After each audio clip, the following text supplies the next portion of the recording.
So today we'll talk about the differential form of the Maxwell equation, and in between I will introduce the divergence theorem, also known as the Gauss theorem, and also the stroke theorem. And I'll also talk about the conservation of charge, and this will explain why the Ampere's law we need the addition term called the displacement current. Because we should have the conservation of charge. This condition is very important. So in chapter 23, 28, 29, and 32, we know the 4 laws of the Maxwell equation. So they can be written like this, and this is nothing new.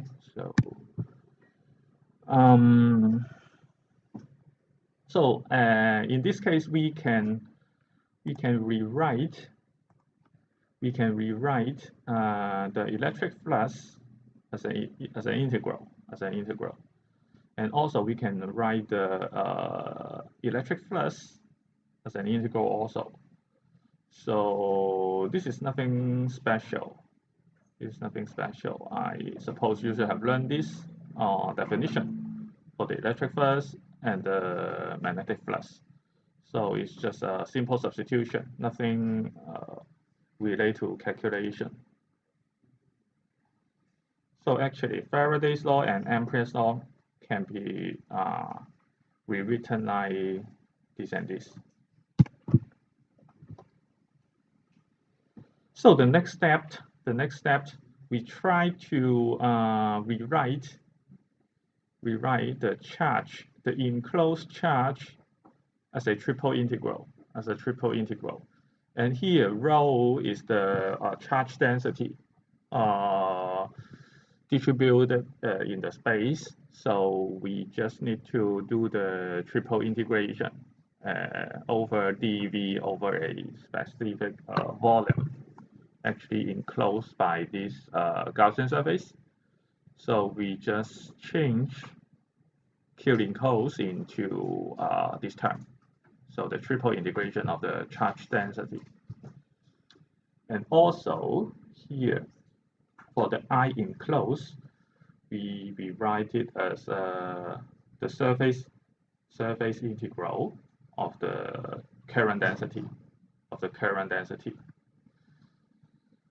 Okay, so far I think I just do some simple substitution. Maybe this one is a little bit new, but I think it's not difficult to understand.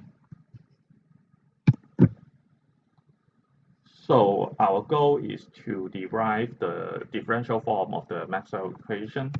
So we can slightly compare this. We can see on the left side we have E rho epsilon naught, and here we have B. So yeah, so you can roughly see how it will look like, but actually we need to use some mathematical theorem to really derive it out. So we try to put them into a table. You have C here, E, and then rho, and then B here, and then we have this string symbol, and then here we have E and B, and then the derivative of time, and then the partial derivative with respect to the time. And here we have an other string symbol, and here we have B, J, mu J, mu 0 J, and then epsilon naught E. So it feels like all the integral sign are removed.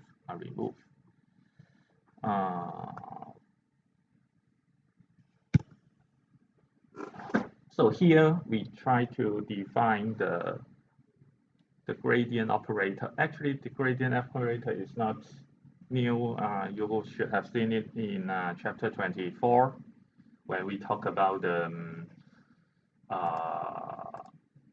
the electric potential. You should have learned the expression like negative gradient V equals E, something like this. Yeah, something like this. So here, actually we just rewrite again. So this is called the gradient operator. So it operates to the electric field or the magnetic field or whatever vector field or whatever vector field. So I, J, K are the unit vector in X, Y, Z direction, and this is the partial derivative in the space X, Y, Z axis. So it is nothing special. And so here you see this strange symbol. This is called the divergence. This is called the divergence. So some textbook it will be written like a triangle upside down and then with a dot. Some textbook may write it as div something. Depends on different textbook may have different notation. So suppose we have a vector field f in xyz component. It's decomposed like this. And if we take the divergence of f vector, so it will be something like this term acting on the x component. So it's somehow like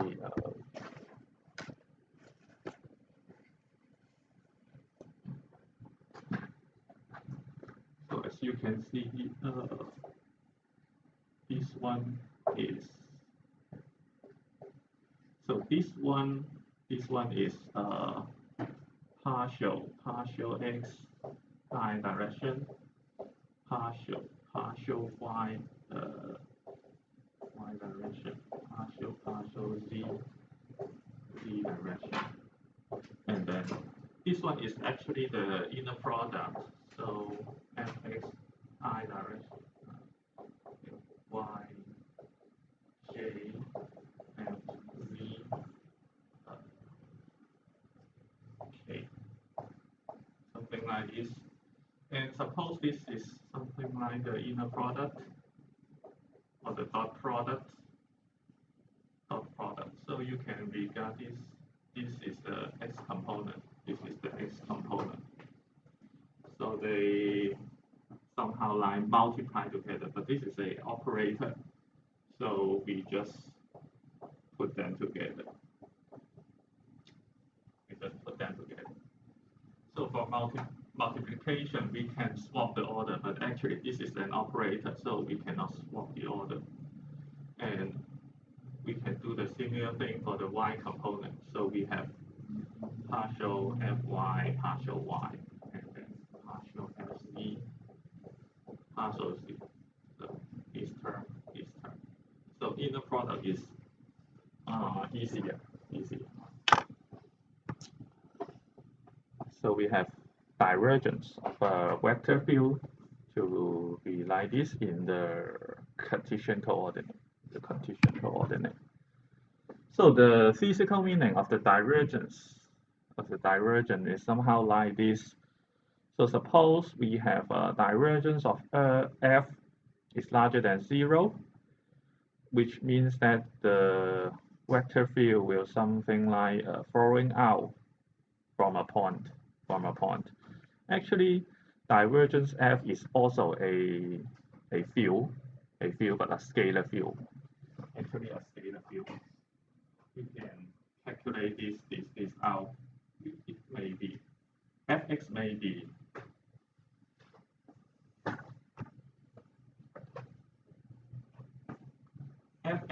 be a function of x, y, z, and maybe t.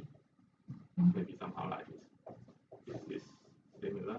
X, Y, Z, t x, y, z, t, maybe somehow like this. So it should be a function of the space and time, which means that this is still a scalar field.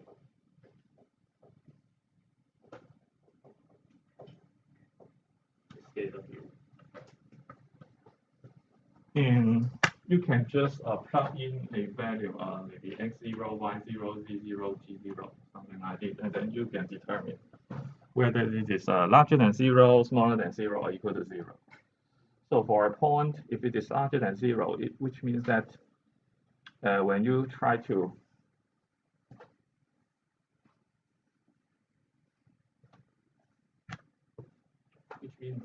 when you try to, for example, this point, we have divergence of f is larger than 0, which means that if you try to draw a very, very small Gaussian surface here, and then you can see that the overall flux is flowing out. Maybe there are some flowing in, but the net flux is flowing out for divergence f to be larger than 0. If it is smaller than 0, the flux will tend to flowing into that point. And if divergence f is 0, which means that the net flux is 0, maybe something going this way, that way, and they turns out to be cancelled, or maybe there are no field at all, maybe. So this is somehow match our intuitive sense when we use the Gauss theorem. For example, if we have positive charge, at that time we know that the electric flux is larger than 0, and similarly, the charge density, it should be also be positive, and then this term is also positive. And at that time, we know that suppose the electric flux is positive, which means that the electric flux is flowing out. And here, for differential form, we can imagine the Gaussian surface can be very, very small, so that through every point in the space, or every small volume in the space. So, and the next strength symbol is this one. So this is called curl. And actually, it's somehow like this operator have the cross product with the vector field or another operator, maybe. So in this case, suppose we have a vector field f like this, and then if we take the curl of this vector field, so here this is the gradient operator, and then cross product with this one. Actually, you can use this determinant to calculate this cross product, right? So we just list I, j, k here, and then the x component, partial x, partial y, partial z here in the second row. And then for this one, we have fx, fy, fz, so we put it in the third row.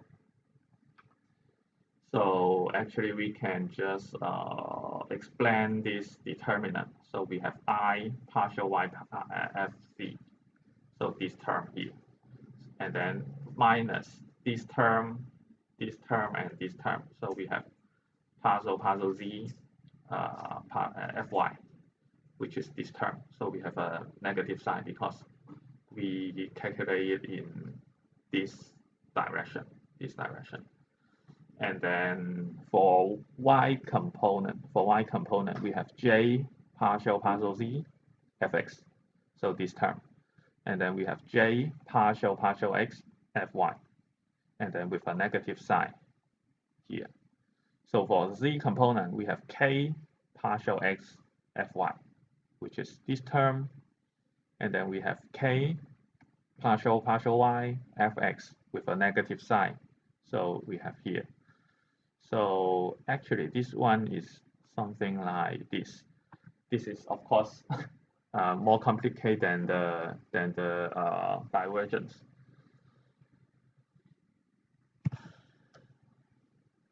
And actually, the physical meaning, is somehow like this. It is called a rotational to a point. So we know that for the divergence, it's somehow like the inner product. So it turns out to be a scalar field. But here, actually we have the cross product, which means that this is a vector operator. This is another vector field. So after taking the cross product, it is also a vector field. So here,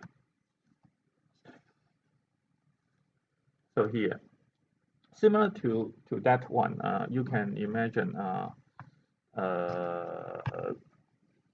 the answer would still be a vector field, and then you can actually plug in y, x somehow somewhere.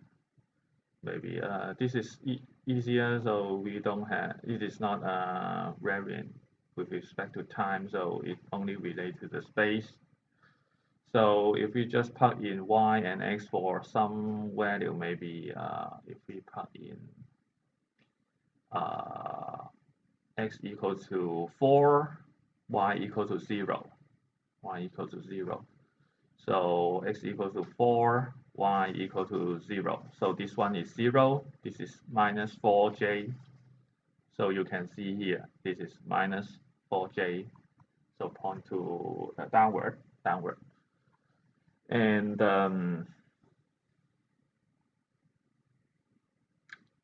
yeah, so suppose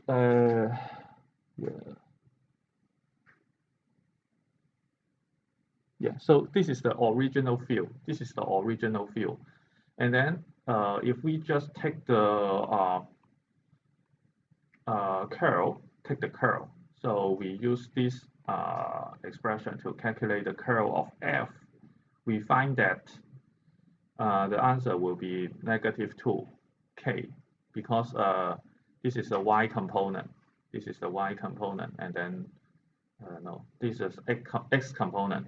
So in the c component, we have a partial x this term. No, partial y this term. So this become 1, and we have a y component. So this is partial x this term, and then minus this one. So we become 2. So actually, you can just substitute here. You can find it easily.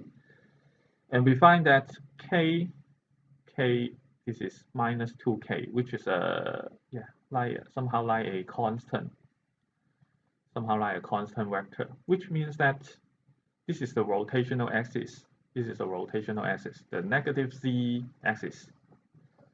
So suppose this is x, this is y. So this should be the positive z direction.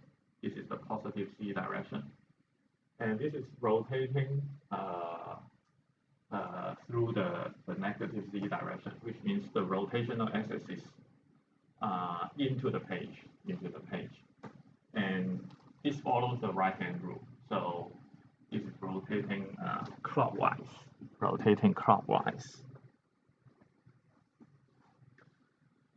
So if you just regard it, see it in the positive z direction, which means that if it is negative, it should be clockwise. If it is positive, it is counterclockwise. Somehow you consider when you learn when you learn the trigonometry in high school,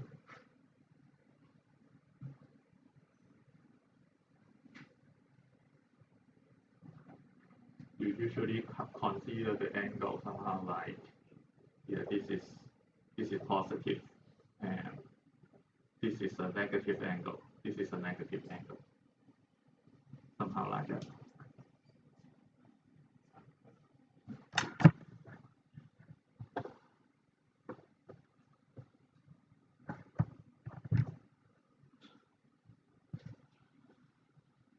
So we talk about the divergence and the curl operator.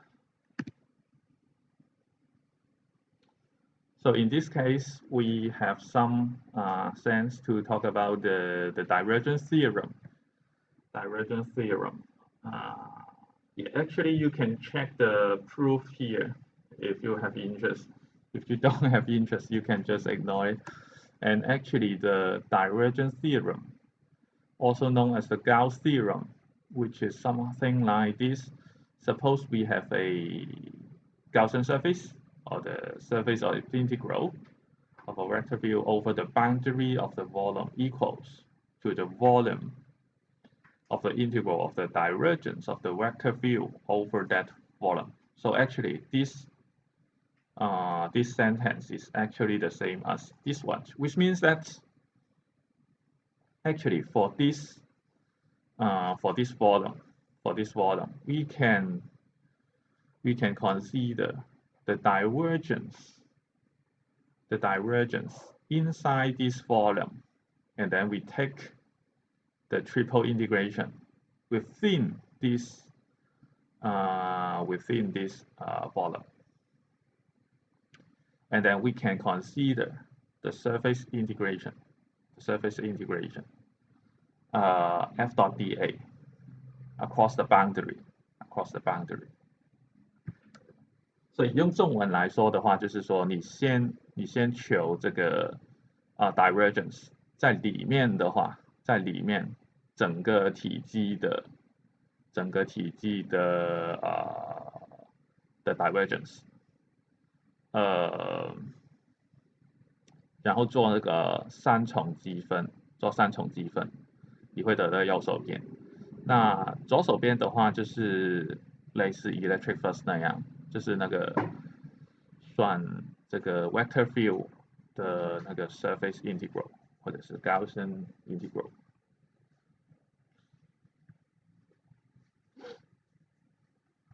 那看起来的话，等于说它里面的这个 divergence 会抵消掉。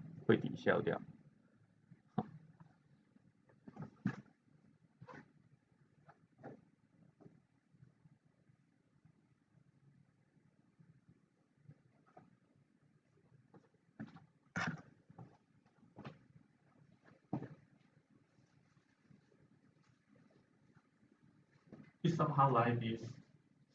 Imagine there's a positive charge here, maybe, just for example.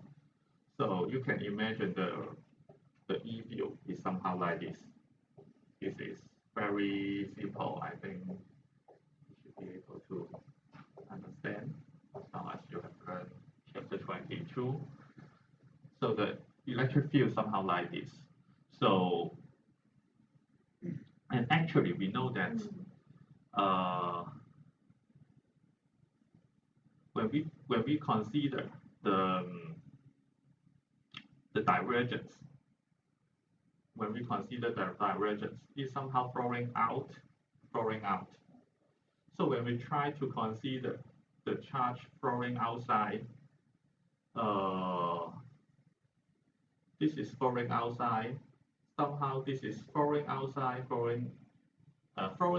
this flowing outside. For this part, this is flowing in, this is flowing out. So they should cancel. And consequently, we only consider the surface one because we don't consider this part anymore. This is flowing out, no one can cancel it.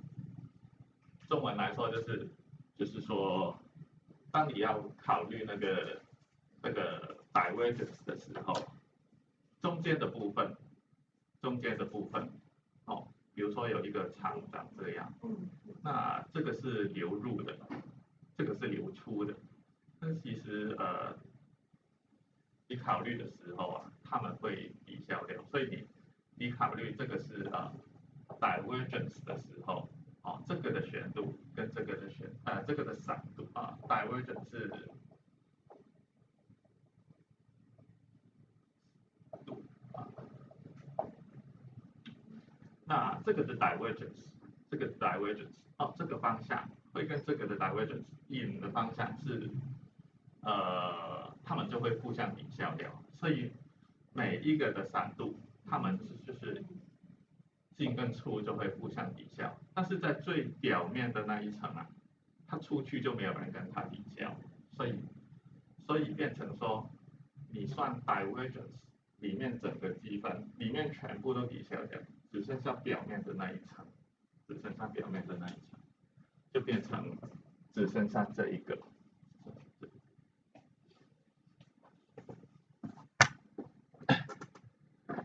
看起来很复杂，但是其实你就接受它就好。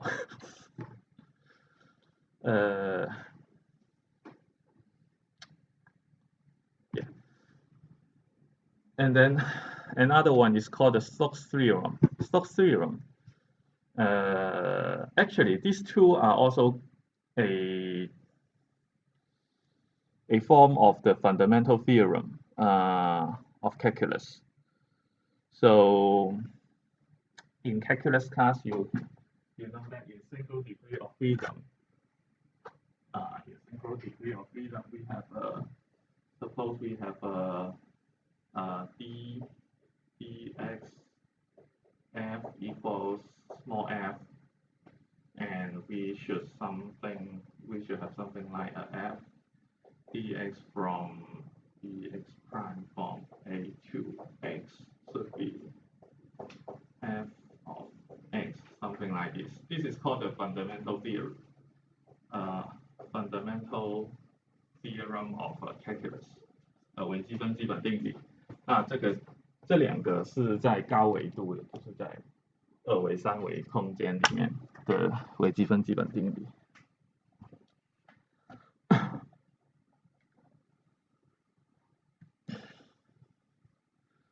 So in this case, the Stokes theorem is something like the line integral of the vector field over the boundary of the surface equal to the surface integral of the curl of the vector field over that surface.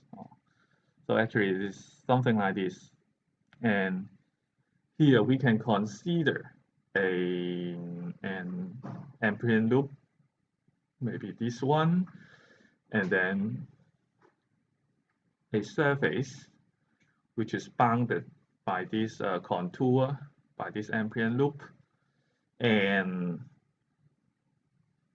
actually we can calculate the curl of the f, and then we take the surface integral over this surface, this bounded surface, and then it should be equal to the line integral over this path, over this contour,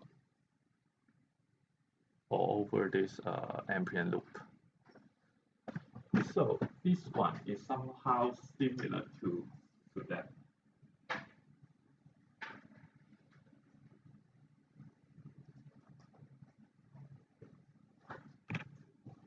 So for the curl,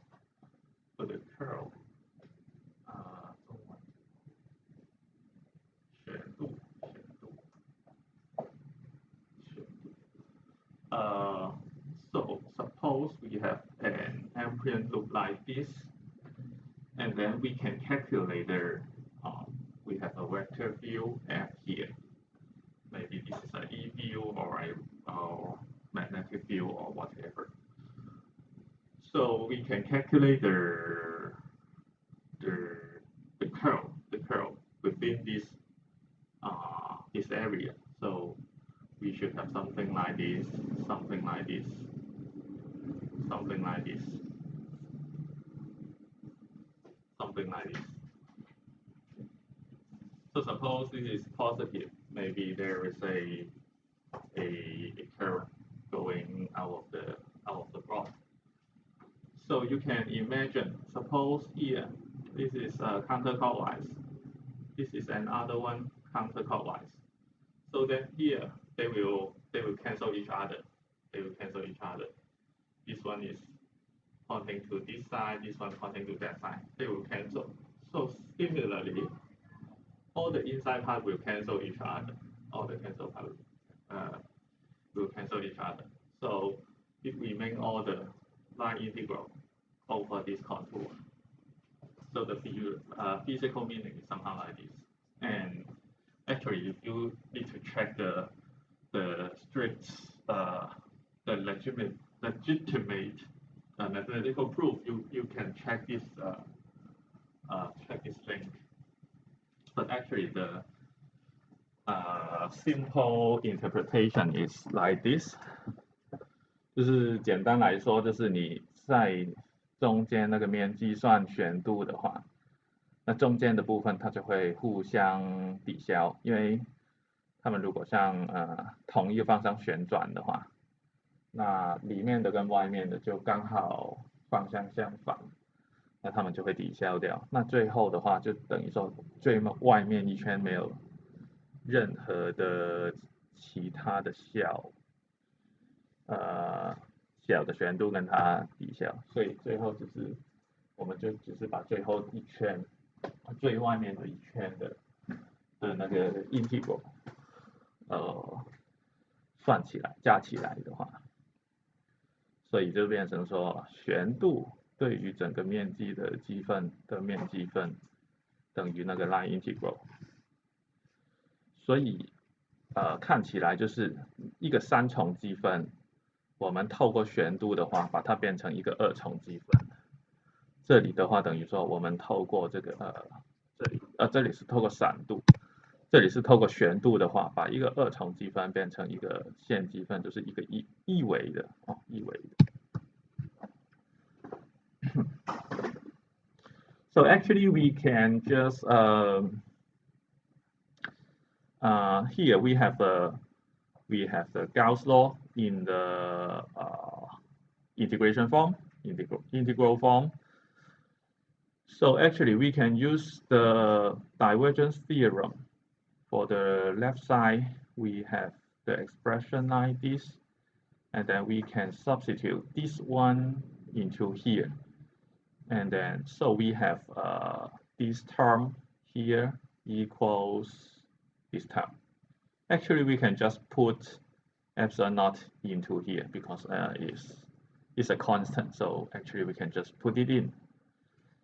And actually, we have this integral, this triple integral equal each other. So imagine you can just pick any volume. They should all be the same, which means that we can just remove the triple integral sign, which means that the divergence of E equals rho over epsilon naught. So this is the differential form of the Gauss law, and similarly you can do it to the Gauss law for magnetic field. And actually the right side is 0, so you can simply imagine the right side is also 0 here. So we have derived the differential form for both Gauss law. And the next one is the Faraday's law. We have the Faraday's law like this, as long as we substitute the magnetic flux by this double integral. And actually, we can use the Stokes theorem on the left side. So this is the line integral, and then we can just make it to be the curl of the E field, and then take the double integral.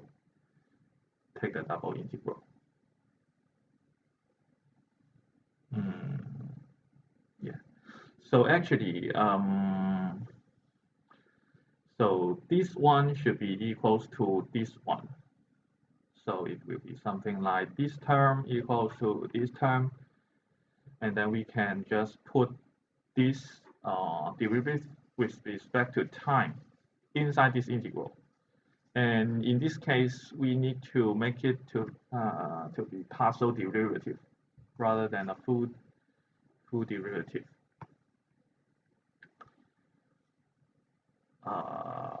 And similarly, actually, we can imagine for this one, any area should satisfy this equation, which means that we can remove the double integral. And it turns out to be the curl of E equals the minus partial E partial T. So Faraday's law is somehow like this,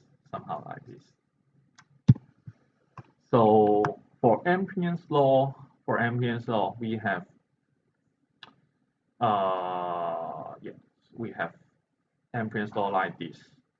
We substitute I enclosed to be this double integral, and then this electric flux time derivative of the electric flux to be like this. So we apply stroke theorem on the left side So we have it like this.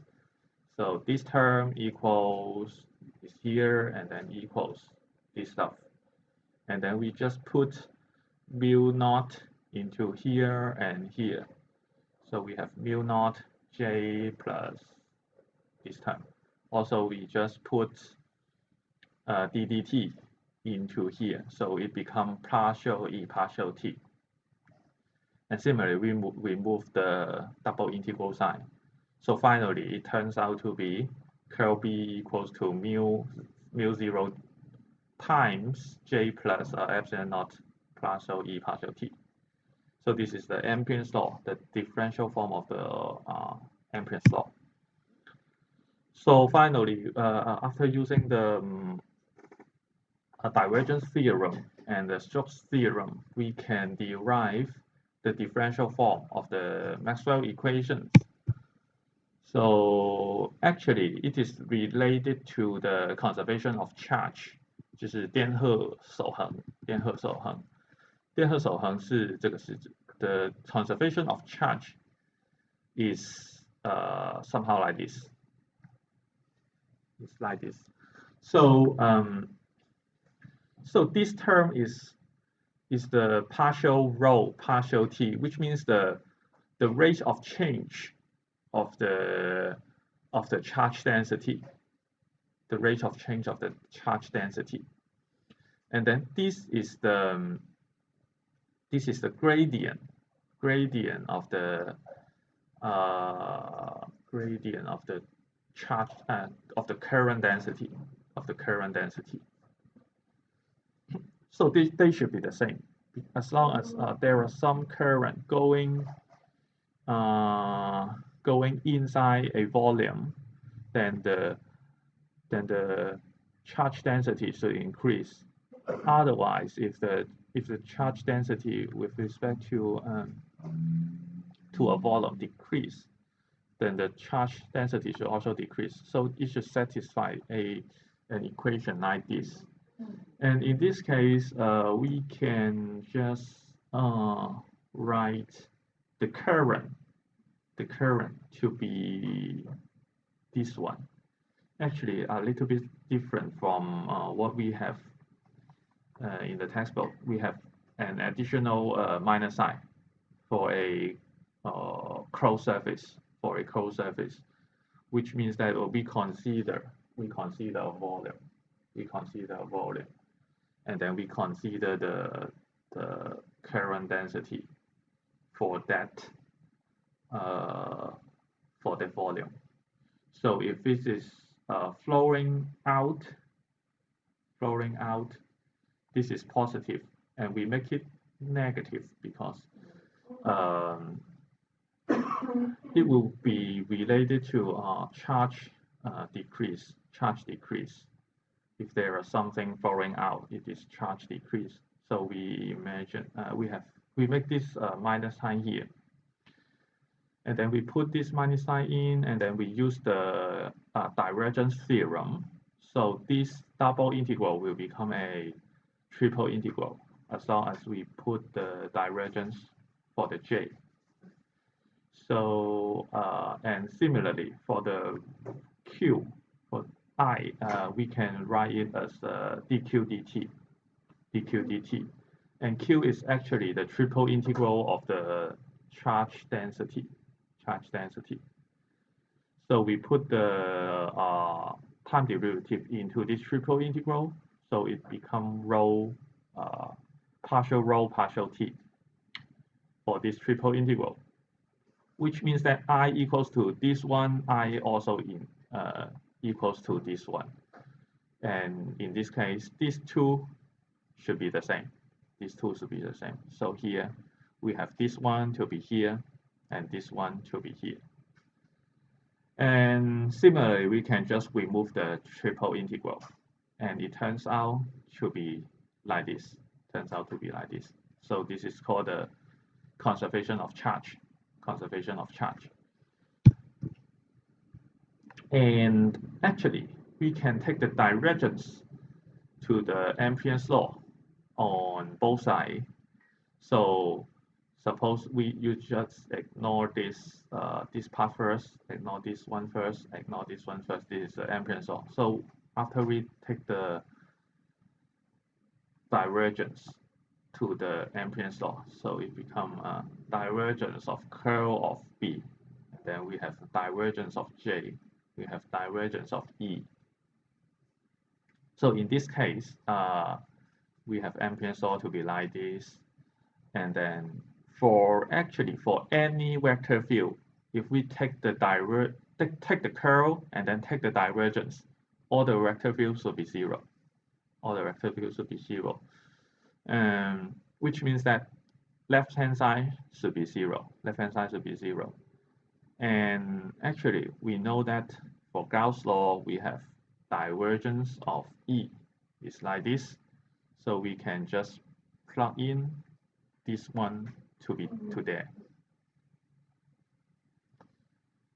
And in that case, the left-hand side is zero according to this one. And then we have mu zero divergence of J, and then plus here we have this term, so we have rho over epsilon naught. So epsilon naught and this rho epsilon naught can be cancelled. So it left out to be partial rho partial t. And then this is actually this one, the conservation of charge. This term should be zero. So it turns out that if the Ampere's law look like this, it should satisfy the conservation of charge. If the Ampere's law does not exist this displacement current, then it does not satisfy the conservation of charge, which is a great problem. So that's why we need to add the displacement current to the Ampere's law.